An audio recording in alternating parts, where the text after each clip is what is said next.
Sige, okay na. Hallelujah.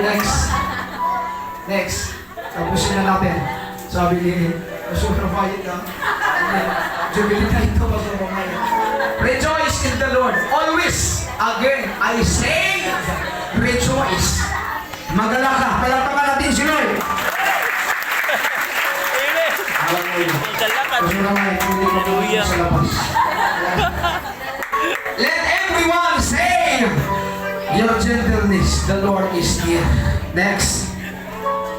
Bilisan mo na. Always rejoice. Magala ka dapat. Always rejoice. Magala ka dapat lagi. Palakpakan natin si Lord. Sige, tuloy-tuloy na. Ako ni Malitin. Matthew chapter 5 verse 12. Rejoice and be glad because your reward is greater in heaven. For they praise, persecuted the prophets before you in the same way. There is a great reward comes. Kapatid, mayroong dakilang gantimpala. Ha?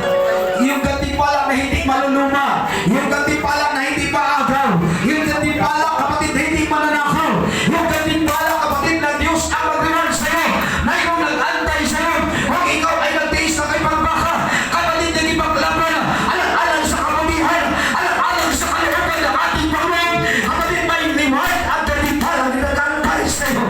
Kaya kapatid, hindi ka dapat magtingal, mag-alala, hindi ka dapat matakot, hindi ka dapat mangamba. Kung ginagawa mo, ang ginagawa mo ay para sa ating Panginoon. Maging masaya ka kung ang ginagawa mo ay para sa ating Panginoon.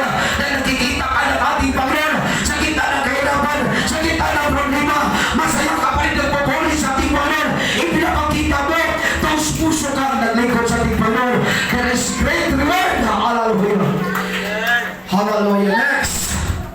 Hallelujah. 1 Peter chapter 4 verse 13. But rejoice in degree that you have shared in the sufferings of Christ, so that with His glory is revealed to you. May also rejoice and be glad. Walang sinasabi ang Panginoon na maging malungkot ka whatever situation that you have, kapatid. But you must always rejoice.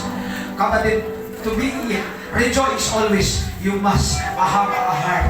You must have a heart of gratitude. Palakpakan natin si Lord. Thankfully, it's family.